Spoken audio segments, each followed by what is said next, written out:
नमस्कार। अब खबरें राजस्थान से। जी हां, सम्राट वीर विक्रमादित्य सहित अन्य महापुरुषों के गौरवपूर्ण इतिहास को स्कूलों की किताबों में शामिल करने के लिए उप मुख्यमंत्री श्रीमती दिया कुमारी को महेंद्र सिंह देलदरी एवं पूरण सिंह आकोली के नेतृत्व में ज्ञापन सौंपा गया।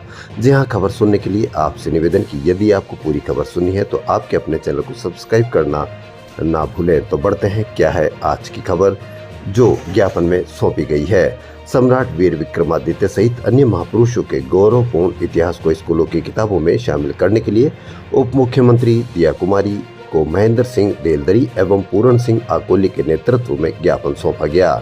ज्ञापन में बताया गया है कि पिछले कई दशकों से गुलामी से ओत-प्रोत सरकारों ने भारतीय संस्कृति को नष्ट भ्रष्ट करने के उद्देश्य से देश के महापुरुषों के गौरवपूर्ण इतिहास को नजरअंदाज करने के लिए देश एवं राज्य के स्कूलों की विभिन्न कक्षाओं की पाठ्य पुस्तकों से इतिहास पुरुष सम्राट वीर विक्रमादित्य, राजा भोज, राणा सांगा, राजा भरथरी, जगदेव परमार, महाराणा प्रताप, झांसी की रानी, रानी पद्मिनी, हाडी रानी, लक्ष्मीबाई, मीराबाई, तात्या टोपे, सरदार भगत सिंह, मंगल पांडे सहित कई महापुरुषों के इतिहास को पाठ्य पुस्तकों से हटा दिया गया, जबकि इन्हीं महापुरुषों के अथक प्रयासों से देश की संस्कृति व देश को आक्रांताओं से बचाए रखा। लेकिन सरकार की गलत सोच की भावना और गलत उद्देश्य से देश में यौन शिक्षा को बढ़ावा दिया जा रहा है, जिससे देश की संस्कृति को बड़ा आघात लगा।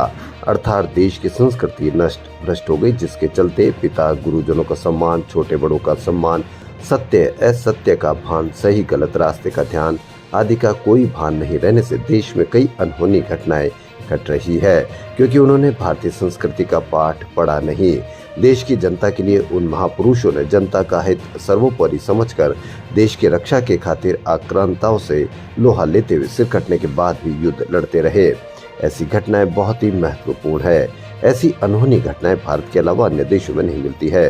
यही नहीं, राजा की हार के बाद शतरानियां अपने शरीर पर आक्रांताओं द्वारा दाग लगाने के डर से व अपने स्वाभिमान की रक्षा के खातिर हजारों शतरानियां अग्नि में समा गई और जोहर करना बहुत बड़ी बात है। आगे काबाउत ने प्रधानमंत्री से अनुरोध किया कि इतिहास पुरुष सम्राट वीर विक्रमादित्य का इतिहास का स्कूलों की पाठ्य पुस्तकों में शामिल किया जाए, क्योंकि कहते हैं कि सम्राट वीर विक्रमादित्य परमार ऐसे न्यायप्रिय सम्राट थी कि उनकी ख्याति देवताओं तक थी।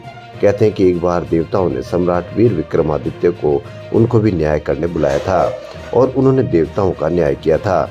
ऐसे वीर विक्रमादित्य का इतिहास जब बच्चे उनके द्वारा की जनता के जन कल्याणकारी कार्यों को पढ़कर बच्चे भी उनके गुणों को अपनाने के लिए प्रेरित होंगे एवं उनके आदर्श गुणों को अपनाकर बच्चे बड़े संस्कारी होंगे और अच्छी शिक्षा ग्रहण करके अपने माता पिता एवं गांव देश का नाम रोशन जरूर करेंगे। अतः मैं आपसे आशा ही नहीं पूर्ण विश्वास है कि आप ऐसे महापुरुषों के इतिहास को स्कूलों के पाठ्यक्रमों में शामिल कर बच्चों को संस्कारी बनाने में बड़ी भूमिका जरूर निभाएंगे। ज्ञापन देते समय चोपाराम देवासी, सरपंच नयन सिंह चौहान, सरपंच चांदना आकोली, ठाकुर खंगार सिंह, मोटाराम खारची, पर्वत सिंह चौहान, हड़मत सिंह बागरा, नरपत सिंह सोलंकी, फीकाराम सरगरा, गीगाराम मेघवाल सहित सैकड़ों लोग मौजूद रहे। तो बहुत बड़ी खबर, सम्राट वीर विक्रमादित्य सहित अन्य महापुरुषों के गौरवपूर्ण इतिहास को स्कूलों की किताबों में शामिल करने के लिए ज्ञापन दिया गया। खबरों में फिलहाल इतना ही। यदि आपको हमारा चैनल पसंद आए तो लाइक, सब्सक्राइब और शेयर अवश्य करें। धन्यवाद।